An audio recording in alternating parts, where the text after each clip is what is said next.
दिनचर्या को ठीक किए बिना या अपने जीवन शैली को ठीक किए बिना ध्यान का कहीं कोई महत्व नहीं रह जाता मनुष्य के जीवन में।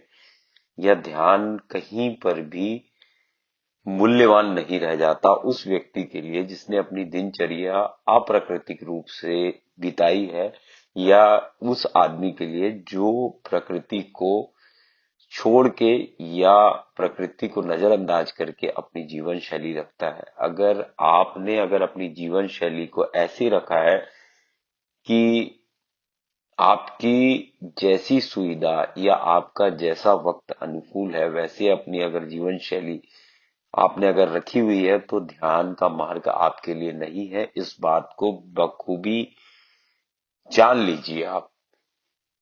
एक उदाहरण के माध्यम से मैं आपको समझाता हूं कि अगर आपने आपके मन ने या आपके शरीर ने या आपके आपके रूटीन ने अगर ये इच्छा करी है कि आपको चाय पीना है, और समय हो रहा है उस समय शाम के 3 बज रहे, और आपको उस समय तो चाय नहीं मिली, एक उदाहरण है ये, और आपको चाय मिलती है रात के 12 बजे, और आपने ये बोल के अपने शरीर को और अपने मन को समझा दिया कि मैंने 3 बजे तो चाय नहीं पी थी, अभी तो पी सकता हूं, अभी आप पी सकते हो, बिल्कुल पीजिए।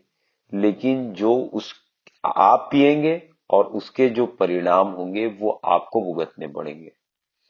तो ये सारी जो क्रिया होती है, ये एक उदाहरण के माध्यम से मैंने आपको समझाया है।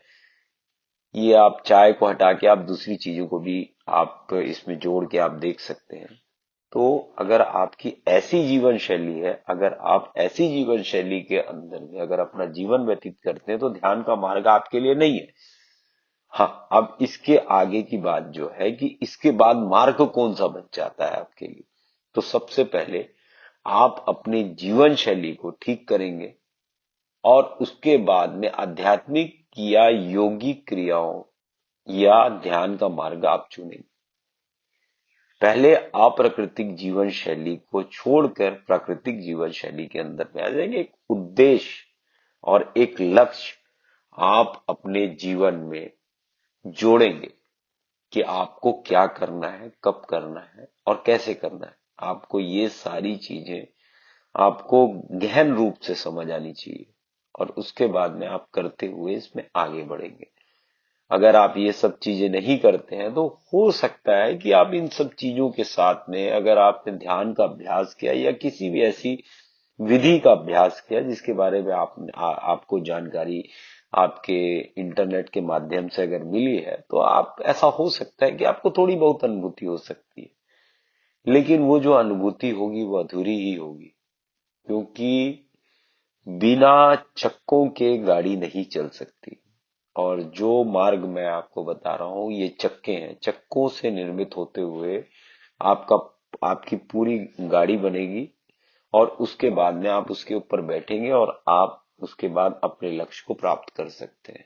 नहीं तो ये वैसे ही रह जाएगा जैसे आप मोबाइल को देख के सुख की अनुभूति कर लेते हैं कि हाँ ऐसा हम बना सकते हैं या ऐसा हम हो सकते हैं, लेकिन होने के लिए आपको कार्य करना पड़ता है। हरिओम, मैं योगाचार्य शिवाय, doctor in naturopathy and yoga science. Her her Mahadev.